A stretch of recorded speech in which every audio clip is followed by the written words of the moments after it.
Good morning students.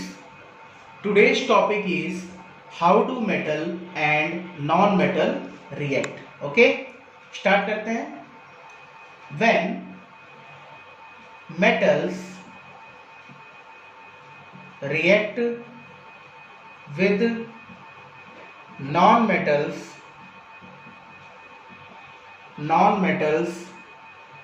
they form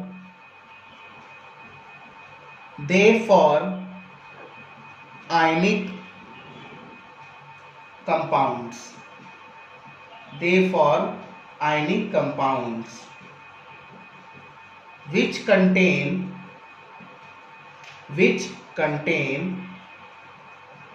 ionic bonds. Okay, जब metal react करेगा non metal से तो क्या बनाएगा? आयनिक कंपाउंड्स, जो किससे बनते हैं? आयनिक बॉन्ड से. Okay, and on the other hand, when non metal reacts with other non-metals,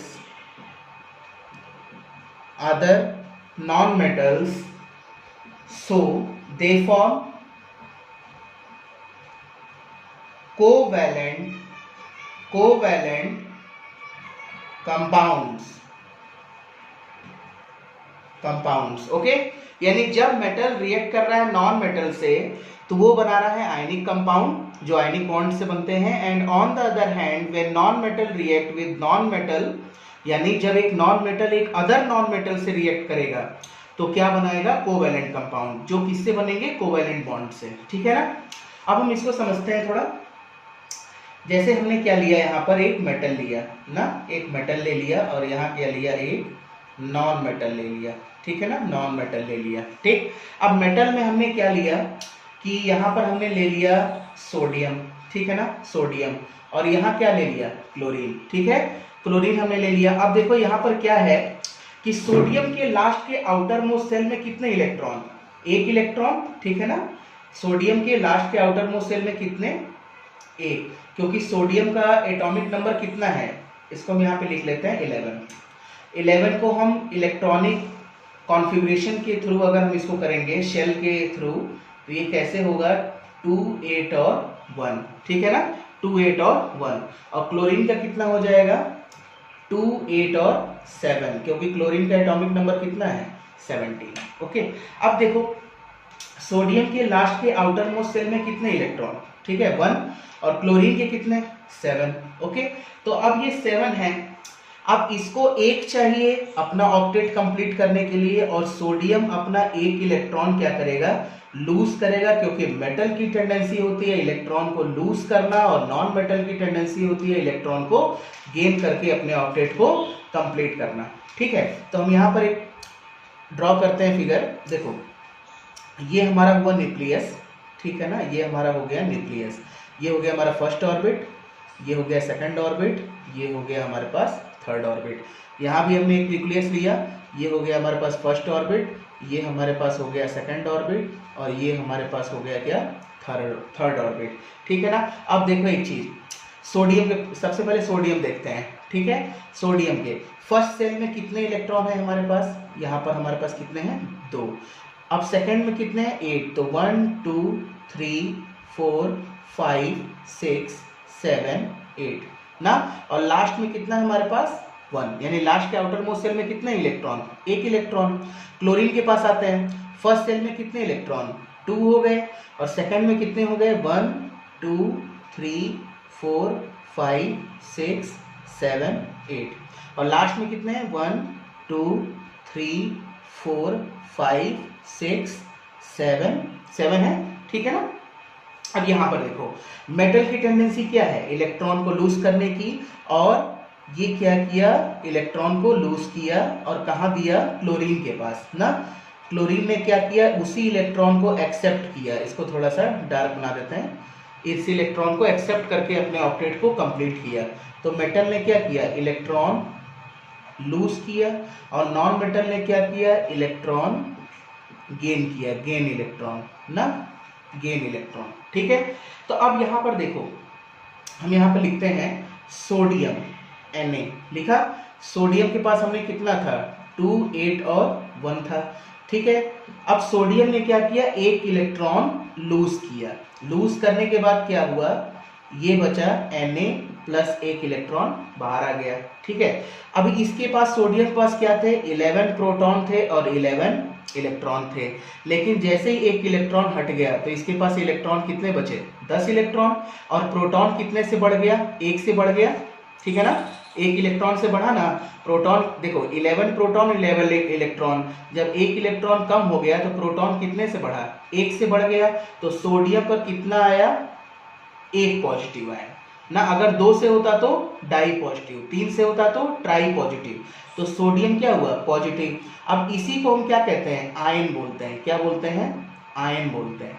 ठीक है ना, आयन, और ये प्लस में है तो इसको हम क्या बोलेंगे, केटायन, क्या बोलेंगे, केटायन। ठीक है ना, ये तो हमने देखा। दूसरी बात, यहाँ पर हमने क्लोरीन को भी देखा, क्लोरीन एक इलेक्ट्रॉन गेन किया है, यहाँ लिखते हैं हम, देखो यहाँ पर क्लोरीन प्लस इलेक्ट्रॉन माइनस, यहाँ पे लिख देते हैं, चलो क्लोरीन हो गया, क्लोरीन ने क्या किया, एक इलेक्ट्रॉन लिया, किससे लिया, यहाँ से लिया। ठीक है ना, और फिर क्या बना दिया, Cl माइनस, Cl माइनस है तो इसको हम क्या बोलेंगे, एनायन बोलेंगे, क्या बोलेंगे, एनायन। तो क्लोरीन के पास कितने थे, 2, 8 और 7, जब एक इलेक्ट्रॉन एक्सेप्ट कर लिया तो कितने हो गए, 2, 8 और 8, तो इसको क्या बोलेंगे, क्लोराइड आयन, क्लोराइड आयन। तो क्लोरीन के पास कितने थे, 17 प्रोटॉन एंड 17 इलेक्ट्रॉन, लेकिन जैसे एक इलेक्ट्रॉन और ले लिया तो कितने हो गए, 18 इलेक्ट्रॉन, और 18 इलेक्ट्रॉन होने के बाद उसके ऑक्टेट कंप्लीट हो गया, और सोडियम एक इलेक्ट्रॉन देने के बाद जब यहाँ से एक इलेक्ट्रॉन चला गया तो ये जो लास्ट का सेल है ये पूरी तरह से खाली हो गया, तो इसके भी ऑक्टेट कंप्लीट हो गए, और क्लोरीन का एक लेने के बाद भी ऑक्टेट कंप्लीट हो गया, यानी मेटल ने इलेक्ट्रॉन क्या किया, लूज किया, और नॉन मेटल ने क्या किया, इलेक्ट्रॉन गेन किया। ठीक है, तो हमने यहाँ पर क्या देखा कि metal react with non metal, एक आयनिक कंपाउंड। अब देखो यहाँ पर आयनिक बॉन्ड कैसे हो रहा है, देखो आयनिक बॉन्ड की जो भी डिफिनीशन होगी वो डिफिनीशन क्या है कि the bond formed between, I repeat, the bond formed between two atoms due to completely transfer of an electron is called ionic bond. यानी यहाँ पर देखो एक पॉजिटिव Na प्लस और Cl माइनस, ये दोनों जो हो रहे हैं, देखो एक यहाँ पॉजिटिव आयन बना, इलेक्ट्रो पॉजिटिव और electronegative, positive ion and negative ion दोनों का यहाँ पर फॉर्मेशन हुआ, और इसी के बीच जो Na और Cl के बीच ये जो बॉन्ड बन रहा है ना, उसे हम क्या कहेंगे, ionic bond. Okay, ionic bond कहेंगे। तो फिर से मैं इसका डिफिनीशन रिपीट कर दे रहा हूं आयनिक बॉन्ड का, कि the bond form between two atoms, यानी ऐसे दो एटम के बीच जो भी बॉन्ड बनेगा जहां पर इलेक्ट्रॉन का कंप्लीटली ट्रांसफर होगा उसे हम क्या कहेंगे, आयनिक बॉन्ड कहेंगे। ठीक है, अब हम आते हैं कोवैलेंट बॉन्ड पर। कोवैलेंट बॉन्ड को हमने यहाँ पर क्या देख रहे हैं कि जब नॉन मेटल के साथ रिएक्ट कर रहा है, हमेशा ध्यान रखना कि जब दो नॉन मेटल के बीच बॉन्ड बनेगा और उस बॉन्ड में जब इलेक्ट्रॉन का म्यूचुअल शेयर होगा, ठीक है ना, म्यूचुअल शेयरिंग होगी, तो वहां पर कोवैलेंट बॉन्ड बनेगा। ठीक है, हम यहाँ पे लिख देते हैं, समझाते हैं आपको, कोवैलेंट बॉन्ड। ठीक है ना, तो कोवैलेंट बॉन्ड को हमने क्या बताया, यहाँ पर लिख लो आप कि द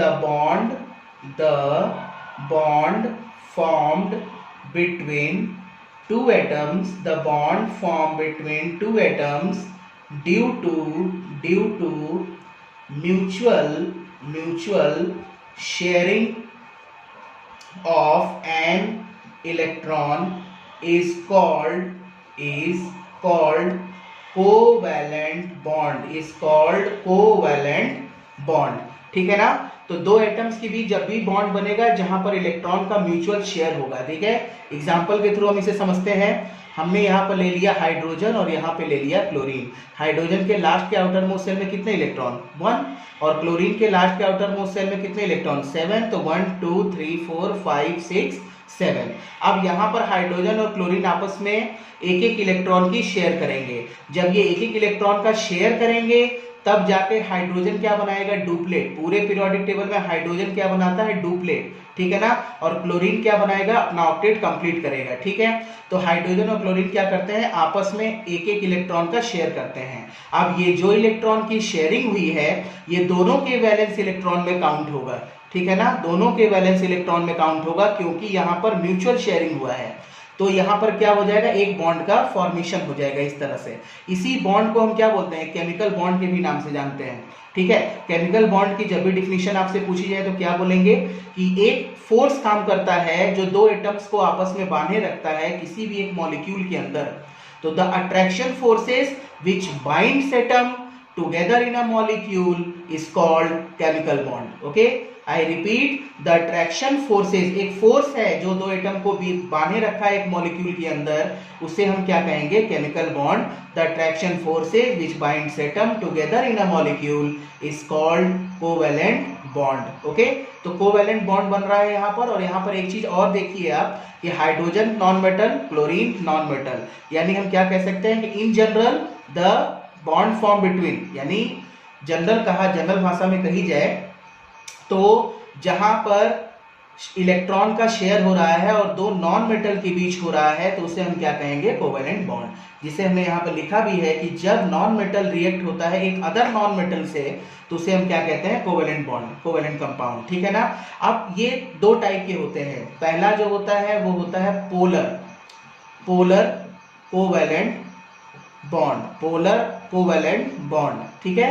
और सेकंड जो होता है वो होता है नॉन पोलर